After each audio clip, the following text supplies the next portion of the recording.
Father Robert Lauder. Welcome to another session of the Catholic Novel. Today we're doing Graham Greene's novel, Monsenhor Quixote. Now, anybody who has watched any part of this series or the earlier series knows that I'm a big Graham Greene fan. I think he was the greatest novelist writing in English in the 20th century. He didn't write one great novel, he wrote several great novels. Now, Monsenhor Quixote is unlike the most famous novels of Graham Greene. When I say the most famous, I mean the four that people usually mention when they say he wrote Catholic novels: Brighton Rock, Heart of the Matter, Power and the Glory, and End of the Affair. All four of those novels are pretty heavy. Now, there are some great insights in Monsenhor Quixote, but there's also a great deal of humor. What Greene has done is sort of retold Cervantes' novel, Don Quixote, but in contemporary terms. And in Greene's novel, the main character is Monsenhor Quixote. This was made into a terrific film with Alec Guinness playing Monsenhor Quixote and Leo McKern playing his close friend Sancho. In the novel, there's a lot of humor, a great deal of humor. Early on, Father Quixote discovers a bishop is stalled in his Mercedes, this beautiful car. And Father Quixote just figures, what could possibly be wrong? I wonder if the bishop has not put gas in the tank. And sure enough, that was the problem. So Quixote puts gas in the tank, doesn't tell the bishop, and the bishop thinks he's performed a miracle. Then Quixote says, would you join me for my lunch? If you can take, if you have a steak with me.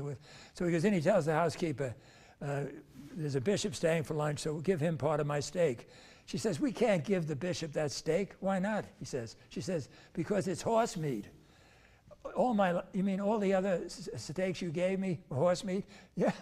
So the bishop eats it, he thinks it's delicious. So when he goes back to Rome, he arranges for Father Quixote to become Monsenhor Quixote. And Monsenhor Quixote's own bishop is absolutely furious because he doesn't like Monsenhor Quixote. He thinks he's maybe a little bit crazy, but he also thinks he's incompetent. Now, what Greene has done, I think, is taken Cervantes' main character with his tremendous insights into chivalry and given this character, Monsenhor Quixote, tremendous insights into spirituality. So he decides to go on a vacation. He goes on a vacation with his friend, who was the former mayor of the town he lives in, Sancho. And of course, Sancho is a communist and an atheist. So there are many discussions about faith, religious faith. Is there a God? Isn't there a God? And as the plot goes along, another very humorous part of the novel is Monsenhor Quixote claims he is a descendant of the famous Don Quixote. And of course, that's quite a trick, since the famous Don Quixote is a fictional character, but he insists on this. And what is Greene doing there? I think he's doing a couple of things. I think he's saying, spiritually, Monsenhor Quixote is a descendant of Don Quixote. He has similar values, similar insights into persons, kindness, unselfishness. So both men are kind of dreamers. Instead of a donkey, which is what Don Quixote rode, Monsenhor Quixote has an old beat-up car, but he names it the same name as Don Quixote gave the donkey. I think it's pronounced Rocinante.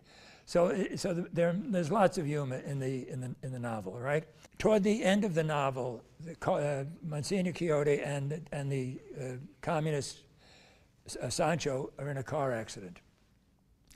And Monsenhor Quixote is banged up pretty badly. And they are taken into a monastery. And at the monastery is a professor from Notre Dame who is a Catholic but does not work at it very much. And he and one of the monks get involved in discussions. The professor from Notre Dame says he's interested in fact, and fact is not fiction. And the monk says, but sometimes fiction is much more important. Now, what is Greene getting at there? Okay, I can only tell you what I think, all right? I think he's saying that the facts are the facts are the facts. You don't go anywhere with them. But with fiction, your imagination is involved, and it can develop, and it can grow, and it can put us, I think he's arguing, it can put us in touch with the transcendent. In several interviews that Greene gave late in his life, he made reference to the distinction between belief and faith. And he said he's lost many beliefs, but he has not lost the faith. Now, what does that mean? Once again, I can only tell you what I think. I think he means theological positions. I think by belief he means certain things the theologians said, but they don't say anymore. And I think what he means by faith is a deep commitment to God. Okay, so after the accident, Monsignor Quixote is in something like a coma. And when he becomes conscious, he's very disoriented. And he says to Sancho, "I will give you a kingdom." And I remember in the movie, Leo McKern does this so well. He says, "Monsignor, a kingdom? A kingdom?" And of course, Monsignor Quixote means he's going to introduce him to the faith. And then Monsignor Quixote wants to say Mass. So the monk says, don't interrupt. You know, he's hallucinating. Don't interrupt him. It may damage him. So they follow Monsignor Quixote down to the chapel. And on the way down, he talks to a statue. He says, "Can you point me toward the chapel?" Okay, so he's quite disoriented. But apparently, remembering how they carried him in, he knows where the chapel is. He goes there, and he starts a Mass. Of course, there's no bread and wine. And the professor from Notre Dame, the monk, and Sancho are there as the Mass is taking place. When they get to the consecration, Monsignor Quixote, there's no bread, but he holds his hands as though he has the bread. And he says, "Hac est enim corpus meum," which are the words of consecration. And then he goes to give out communion, though once again there is no bread. And he's kind of stunned, okay? So Sancho opens who was a Catholic, and when he was a little boy, or perhaps a teenager, thought about becoming a priest. He remembers enough of communion, and he puts out his tongue, and Quixote acts as though he's giving him a host. And then Quixote dies. And they're discussing the Mass later. And the professor of Notre Dame says, "That was not a real Mass. I mean, there was no bread and wine. It's not a real Mass." And the monk says, "Well, which do you think is more difficult? To turn bread and wine into the body and blood of Christ, or to make Christ present without bread and wine?" So, either way you look at it, it's the power of God. Then Sancho overhears this, and he becomes worried. I mean, this is another example of, it's partly humorous, partly not. He becomes worried that maybe he has made a sacrilegious communion. He knows enough about the faith, he remembers enough about the faith to know he should not have received communion. And now that the monk is suggesting that there was some kind of communion here, there was some kind of meeting with Christ, he's very upset. So as he is leaving the monastery, he sees the broken down car, which Monsignor Quixote always spoke of as though it was his animal, his vehicle. And he's glad that Monsignor Quixote didn't see that. And then he begins to think, and I'm going to read you this now. I don't think this is a spoiler alert. It's the end of the novel, but it's a key insight that I want to talk about. Let me read it to you. So they're driving away, and all his life as a communist, Sancho was opposed to Franco, okay? So here's what it says. Sancho is the former mayor. The mayor didn't speak again before they reached Orense. An idea quite strange to him had lodged in his brain. Why is it that the hate of a man, even of a man like Franco, dies with his death? And yet love, the love which he had begun to feel for Father Quixote, seemed now to live and grow in spite of the final separation and the final silence. For how long, he wondered, with a kind of fear, was it possible for that love of his to continue? And to what end? Okay, so a frequent theme in Graham Greene's novels is the Hound of Heaven. So even in this very humorous novel, the Hound of Heaven, God, is using Monsignor Quixote to reach out and bring Sancho back to the faith. Before they go down for the Mass, I mentioned before, Monsignor Quixote tells him he's going to give him a kingdom, and of course he means the kingdom of heaven, and he means he's going to give him faith. And he uses a Spanish word. I'm sorry, my Spanish is a little rough, so you'll have to look it up yourself, but he uses the term compañero, which apparently means a really close friend, someone you are really very, very close to. So I think it's a sign of genius, I think, that you can write a comic novel that says such important things. And of course, that's why Graham Greene is Graham Greene and no other writer is Graham Greene. Now, in the film I mentioned, Alec Guinness played Quixote, and Leo McKern played Sancho. It never played in commercial theaters. It was a British production.